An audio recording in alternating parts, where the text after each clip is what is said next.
چطور تو کانادا به طور قانونی مالیات کمتری پرداخت کنیم بدون دردسر با CRA؟ تو این ویدیو 3 چیز رو خیلی واضح توضیح میدم. سیستم مالیاتی کانادا چطور کار میکنه، چرا افزایش درآمد باعث میشه پول کمتری دستتون بمونه و چطور میتونیم به صورت کاملا قانونی مالیات کمتری پرداخت کنیم. و تاکید میکنم ما درباره فرار مالیاتی صحبت نمیکنیم، ما درباره مدیریت هوشمندانه مالیات میخوایم صحبت کنیم. اگه سالی $100,000 یا بیشتر تو کانادا درآمد دارید، احتمالاً بیشتر از اون چیزی که لازمه دارید مالیات میدید. نه به خاطر اینکه قانون رو نمیدونید، نه به دلیل اینکه اشتباه کردید، بلکه چون سیستم مالیاتی رو دقیق و ساختاری نفهمیدید. اول باید یه سوء تفاهم بزرگ رو حل کنیم. خیلی‌ها فکر میکنن اگه وارد براکت بالاتر بشن کل درآمدشون با نرخ بالاتر بهش مالیات میخوره و این اشتباه هستش. سیستم مالیاتی کانادا تصاعدیه، یعنی درآمد شما تیکه تیکه بهش مالیات میخوره. بذارید یه مثال ساده و شفاف بزنیم. فرض کنید اصلا کلا 2 تا براکت داریم، یه دونه از 0 تا $10,000 هیچ مالیاتی بهش نمیخوره، یه دونه از $10,000 تا $20,000 که بهش 50% مالیات میخوره. پس اگر شما $20,000 درآمد داشته باشید، روی $10,000 اول هیچ مالیاتی نمیدید، روی $10,000 دوم $5,000 میدید. پس کل مالیاتی که شما میدید $5,000، یعنی نرخ نهایی شما 50% هست، اما نرخ میانگین شما 25%. و این تفاوت خیلی مهمه. چرا؟ چون تمام استراتژی‌های قانونی کاهش مالیات بر اساس همین تفاوت ساخته میشه. حالا اجازه بدید راجع به اصل کاهش مالیات صحبت کنیم. هر روش قانونی کاهش مالیات یکی از این 2 تا کار رو انجام میده، یا درآمد مشمول مالیات شما رو کم میکنه یا درآمد رو به زمانی منتقل میکنه که نرخ مالیاتش پایین تره. حالا بیایید اولین ابزار رو ببینیم. با چه ابزارهایی میتونیم این کار رو انجام بدیم؟ RRSP. چرا این ابزار خیلی مهمه؟ ببینید RRSP وقتی توش پول میذارید درآمد مشمول مالیات شما رو همون سال کم میکنه. مثلا اگر شما $100,000 درآمد داشته باشید، $10,000 رو بذارید توی RRSP، سیستم مالیاتی شما مثل کسی حساب میکنه که میگه درآمدتون $90,000. پس اگر نرخ نهایی مالیات شما مثلا 31% باشه، حدوداً $3,100 همون سال به شما برمیگردونه. اما سوال مهمتر اینه که آیا بعداً بیشتر مالیات نمیدیم؟ بیایید خیلی ساده حساب کنیم. فرض کنید تو زمان بازنشستگی سالی $60,000 خرج میکنید.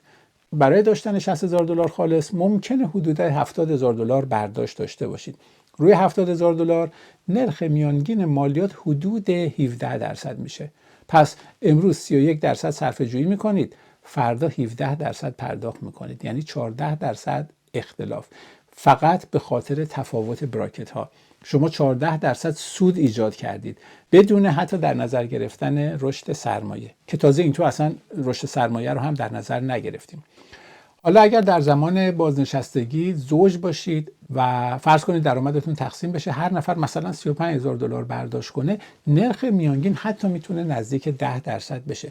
پس اگر امروز با 30% صرفه جویی میکنید و آینده با 10% پرداخت میکنید، ببینید یه اختلاف 20% وجود داره. واسه همین هستش که برای افراد با درآمد بالا RRSP خیلی قدرتمند عمل میکنه. خب حالا ببینیم که TFSA چه فرقی داره. شما توی TFSA پول میریزید اما کسر مالیاتی نمیگیرید، ولی رشد سرمایه‌تون بدون مالیات هستش و موقع برداشتش هم بدون مالیات پول رو برمیدارید. این حساب برای انعطاف پذیری، مدیریت براکت تو زمان بازنشستگی یا اگه انتظار دارید تو آینده درآمدتون بالا بره خیلی مفیده. و داشتن TFSA بزرگ در زمان بازنشستگی باعث میشه بتونید درآمد مشمول مالیاتتون رو دقیق کنترل کنید. بریم سراغ FHSA برای خونه اول. اگر میخواید خونه تازه بخرید، دفعه اولتون هست، واریزی که میکنید کسر مالیات داره، رشدش هم بدون مالیاته، برداشتش هم بدون مالیاته، اما سقف داره. سقفش سالانه $8,000 و حد اکثر $40,000 میتونید واریز کنید. پس اولویت چیه؟ اگه درآمد بالا دارید و نرخ نهایی شما بالای 30% هست، معمولاً RRSP منطقی ترین گزینه است. اگه درآمدتون پایینه، TFSA انعطاف بیشتری بهتون میده. اگه میخواید خونه بخرید، تقریبا داشتن FHSA بدیهی هستش. ببینیم حالا بعد از 65 سالگی چه اتفاقی میفته. خیلی از افراد نمیدونن که بعد از 65 سالگی یه سری اعتبارهای مالیاتی قابل توجهی دارن.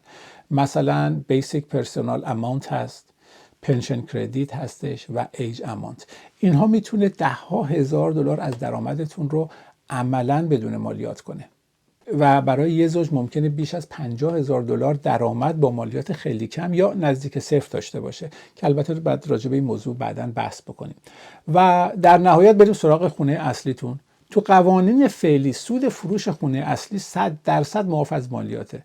برای خیلی از کانادایی‌ها این بزرگترین دارایی بازنشستگیشون هستش و حتی میتونن از اون به عنوان وثیقه استفاده کنن و از طریق وام مبتنی بر ارزش خونه نقدینگی بدون رویداد مالیاتی ایجاد بکنن، البته با مسئولیت پذیری خودشون.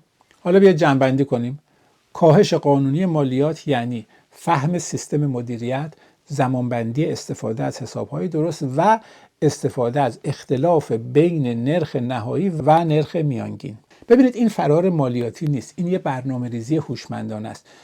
اگر نمیدونید آیا ساختار فعلیتون بهینه هست یا نه، روی لینک زیر کلیک کنید، یه جلسه رو بوک کنید تا ساختار درآمدی و مالیاتی شما رو بررسی کنیم، اصلا ببینم میتونیم به شما کمک بکنیم یا خیر.